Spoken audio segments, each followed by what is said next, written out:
Olá, eu sou o professor José Vicente Ambrosio, sou um dos colaboradores da Escola Bíblica da Igreja Presbiteriana de Botafogo, no Rio de Janeiro.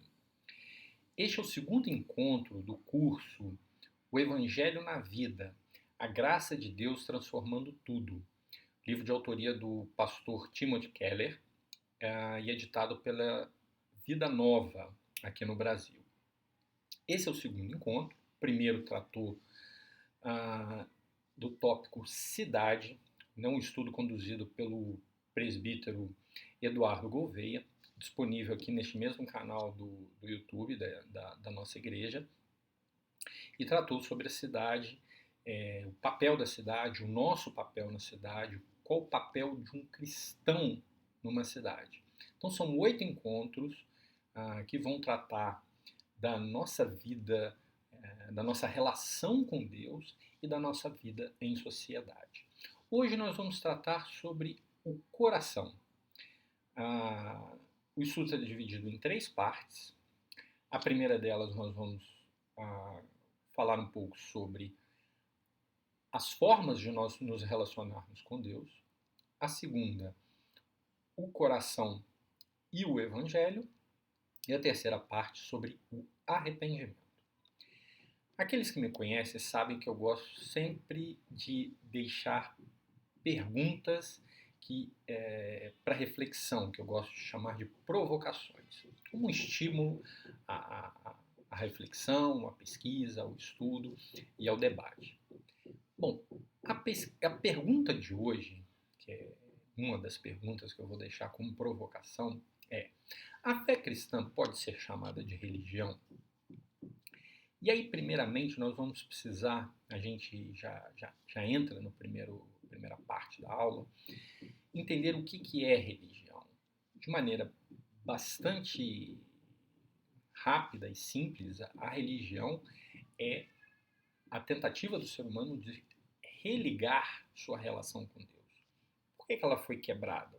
O que aconteceu para essa relação precisar ser refeita? Bom, isso é o que nós vamos discutir aqui ao longo dessa aula e dos próximos encontros. Bom, o autor coloca basicamente 3 formas de nós nos relacionarmos com Deus. Ele chama de 3 formas de viver. A primeira delas é justamente a religião. E aí, a gente precisa ter bastante cuidado ao usar a expressão religião e suas derivações, como religiosidade. A religião em si é algo bom. O ser humano, é da natureza do ser humano essa busca pelo sobrenatural, por entender as coisas, para entender o universo, para entender a vida e o que acontece depois da nossa vida aqui na Terra. Isso é da nossa natureza. Aonde que está o perigo? Aonde que está o que o reformador Martinho Lutero coloca como uma armadilha?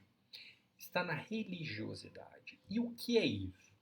A religiosidade é quando nós colocamos acima, colocamos como primordial, como mais importante na nossa relação com Deus, ou pelo menos nós acreditamos assim, uma série de elementos que fazem parte da vida religiosa, mas que são acessórios, não são o mais importante. As regras, os rituais, locais. Nós caímos na armadilha de fazer algum tipo de barganha com Deus, esperando alguma recompensa. Nós somos guiados, o religioso é guiado pelo medo ou pela busca de recompensa, e no fim das contas ele acredita na autossalvação. O que é isso? É o meu mérito, as minhas obras, é o fato de eu atender um determinado padrão moral de conduta, porque eu sigo todos esses rituais, todas essas regras, eu vou alcançar uma recompensa. Deus vai olhar para mim e vai achar que eu mereço. Mais para frente a gente vai falar um pouco mais sobre isso. A irreligião é justamente o oposto da religião. É o indivíduo que não acredita na existência de um ser superior, não acredita na existência do pecado, que rompeu essa relação com esse ser superior. Portanto, não há necessidade de seguir nenhum tipo de regras. Eu faço as minhas regras de acordo com o que eu acredito que seja certo. E temos o Evangelho, que seria o terceiro modo de se viver, de se relacionar com Deus, o Evangelho de Cristo. Que quem segue fielmente o Evangelho, ele entende que a busca por um relacionamento genuíno com Deus é uma iniciativa que parte de Deus, uma iniciativa de amor, de misericórdia e de uma palavrinha muito importante que precisa nortear a vida do cristão, que é a graça, que é o favor imerecido. Deus nos amou primeiro, enviou o seu Filho como sacrifício e nos permitiu a salvação. Então, a compreensão disso tudo é o modo de viver de acordo com o Evangelho. O apóstolo Paulo, lá em Gálatas 2:21, ele fala que a lei não tem poder para salvar. E quando nós acreditamos nisso, quando nós acreditamos que a salvação está baseada na lei, nós vamos invalidar o sacrifício de Jesus na cruz. Então é algo que nós precisamos estar atentos, tomarmos cuidado. O norteador da nossa fé precisa ser a graça. A nossa conduta, fazer o certo, e o que é certo é o que é preconizado no Evangelho. Nós fazemos não porque nós esperamos algum tipo de recompensa, mas nós fazemos porque simplesmente é o que agrada a Deus e é o que vai favorecer o nosso próximo, é o que vai ser importante para a nossa relação com o próximo. Ele prepara aqui, eu destaquei alguns tópicos, e faz algumas comparações entre a religião e o Evangelho. Na religião, eu obedeço, logo eu sou aceito. Vamos lembrar da troca, da barganha.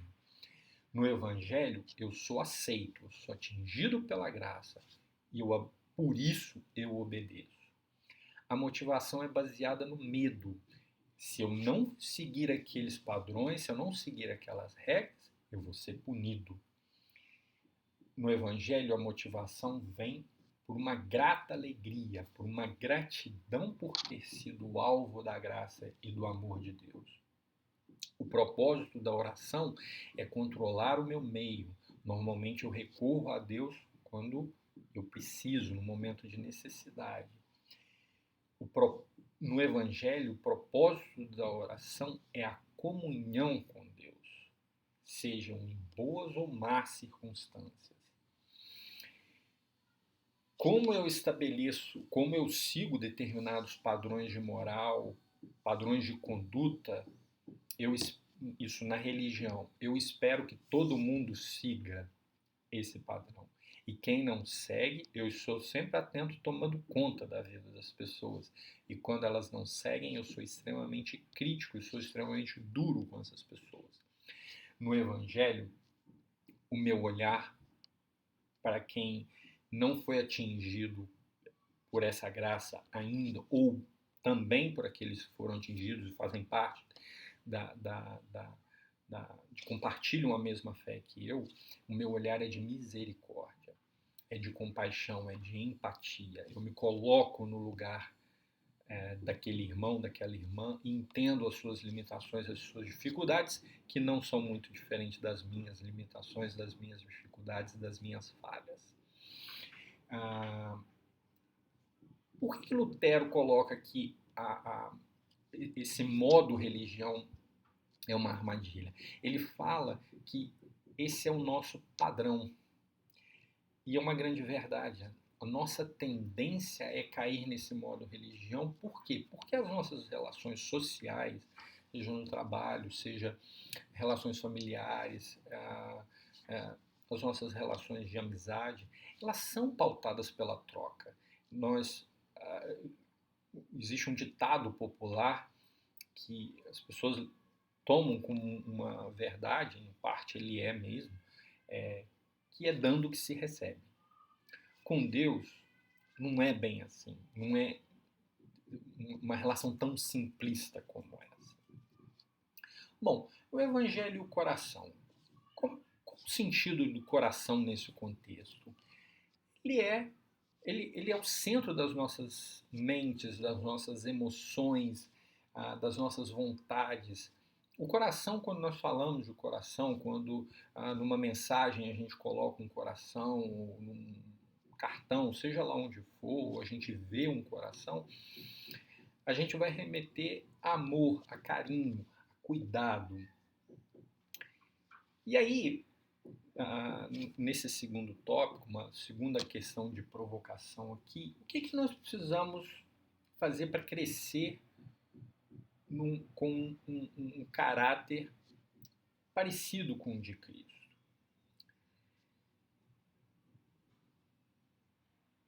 Somente através da compreensão da salvação, de que a fé no Evangelho vai reestruturar as nossas emoções, o nosso modo de pensar, e algo muito importante nos dias de hoje, a nossa visão de mundo.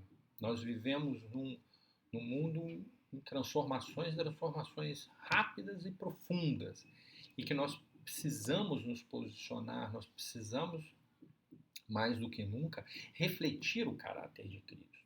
E isso só vai vir a partir da compreensão do que é o caráter de Cristo, que é entender, nos aprofundarmos. Ele usa uma expressão bastante interessante que é deixar que o Evangelho se infiltre em nossos corações. Só assim é que nós vamos entender que a nossa conduta, que agrada a Deus, é algo natural. Existe, é fato, a nossa luta contra o pecado, mas, acima de tudo, vai estar a nossa compreensão do amor de Cristo por nós. E, finalmente, nós precisamos tratar do arrependimento. O arrependimento ele é a chave para nós termos algum tipo de relação com Deus.